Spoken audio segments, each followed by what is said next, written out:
So are you trying to figure out what the secret is in order to live a debt-free life? Well, in today's video, I'm going to walk you through 6 things that you can start doing today that's going to help you work towards getting debt-free and staying debt-free. I'm Lindsay with Organized to Save, and on this channel, I'm here to help you get organized, be more productive, and let's talk about budgeting.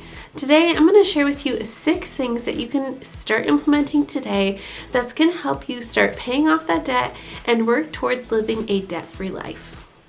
So first things first, one of the biggest things that you're going to need to do is set up a proper budget. The biggest mistake that you can have is to have a bad budget, something that's unrealistic, generic, or you just don't understand your current habits that are causing you bad money mistakes. So for example, maybe you're going to Starbucks every single day and you're not realizing how much money that is actually taking out of your bank account. So today we're not going to dive deep into how to set up a budget, but I have a video where I walk you through exactly step by step the things that you need to think about and show you how you can set up one in EVERYDOLLAR, as it's going to be a super effective tool in order to get yourself on track with your budget. In order to live a debt-free life, you're going to need to have a budget and stick to it. Number 2, we got to start saying no and avoiding all of those temptations.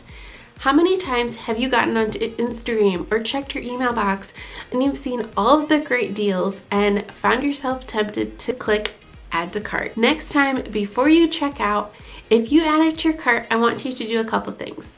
1, keep it in your cart. Don't check out right away. Sleep on it or even give it a week or longer and see if it's something that you actually need or if you can get by without it. The thing that you might think about doing is actually unfollow and unsubscribe to remove that temptation altogether. I recently did this over on Instagram and Facebook and removed a ton of people that were constantly just putting things out there for sale and that I found myself tempted to buy. Go ahead and audit your social media, audit your emails, and figure out if there's things that you can start eliminating to remove that temptation so you don't spend money that you don't have. If you find yourself tempted at the grocery store to keep adding in things in your shopping cart, why not try shopping online? Because that way you can see exactly everything that you're purchasing and see what your total is before you actually check out. You're going to be able to stick to your grocery budget so much better this way, and it's going to eliminate all of those temptations to add in all the junk food into your shopping cart. Number 3, cash is going to be king. When you are trying to get yourself out of debt or stay out of debt and you have a problem with credit cards, cash is going to be your best friend, because having the cash in hand, you're going to be way less tempted to just spend everything that you have, because it's so much more of an emotional connection when you're handing over a $20 bill than it is to swipe that credit card. This will also help with that impulse buying, because if you are limiting yourself to what is in your budget and only the cash that you have on hand, you're less tempted to buy those big ticket items that you don't have the money to support. I heard a quote that I absolutely love: you cannot afford to buy it twice in cash, then you cannot afford it. So take a look at the things that you're finding yourself wanting to purchase and ask yourself that hard question. Can I actually afford to buy this? For my family, where we're at right now, we are in a better place with credit cards. Anytime we make a purchase on them, we immediately pay them off. And a big way that we're able to stay on track with this is because we have our weekly family budget meetings, which I did a whole video on this, and there's a freebie for you. So please go check out that video and snag your freebie, because it's going to help keep your family on track with your budgeting. Number 4, we got to learn to live below our means. If you're currently living paycheck to paycheck, you might be in a position where you need to go back to number 1 and re-look at your budget and figure out where there's areas that you can cut or reallocate money to go towards something else. Because if you're constantly living paycheck to paycheck, you're not having extra money in order to put aside for savings or to pay extra on your debt. So it's a continual cycle of constantly trying to catch up and getting nowhere. So make sure that you're adjusting your expenses and finding that extra money that you can start setting aside into your savings or start paying extra on your debt that you currently have. Because the goal here is to get to that financial freedom. And once you no longer have those debt payments, you have the freedom in order to spend that extra money that you would normally put in towards your debt and put it towards savings or a vacation.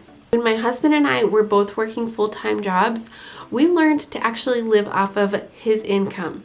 So that way everything that I brought in went towards our debt. And that actually allowed us to pay off our debt so much quicker, and it allowed me to be able to start staying home with our daughter once we paid off all of our debt. Number 5, you need to get addicted to savings. Yes, we need to make this something that is going to keep you motivated and keep you striving towards paying off that debt, that way you can live a debt-free life.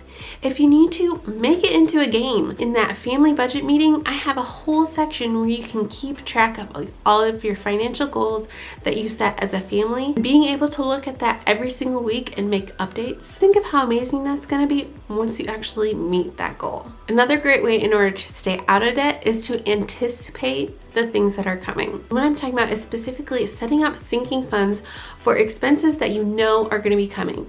And I talk about this a lot, but an easy one to think about is Christmas. Christmas comes around every single year, and how many times have you gotten to Christmas scrambling to figure out how you're going to pay for everything and end up just putting it on your credit card and figuring it out later? Well, we're going to change that. I want you to look through your budget expenses and see which things that you can start setting aside a small amount of money now throughout the 12 months, so that way next time that comes around, you're not going to be scrambling for money because you already have it saved in the bank ready to go. So a couple things to think about for your sinking funds is obviously Christmas and holidays, car repairs, health expenses, memberships that you have. Which, by the way, if you have some expensive memberships and you're in major debt, you're going to want to go ahead and rethink those memberships. But look at all of your expenses and figure out what things that you can start saving money for now. So that way when it comes up in a couple months, you're not panicking trying to figure out how you're going to make that payment. So if you want to take the next step and continue working on your budget as a family, make sure to check out that video on your screen right now, and it's going to walk you through how you can have a weekly budget meeting so that way you can stay focused and on track and actually know where your money's going. We'll see you in that video.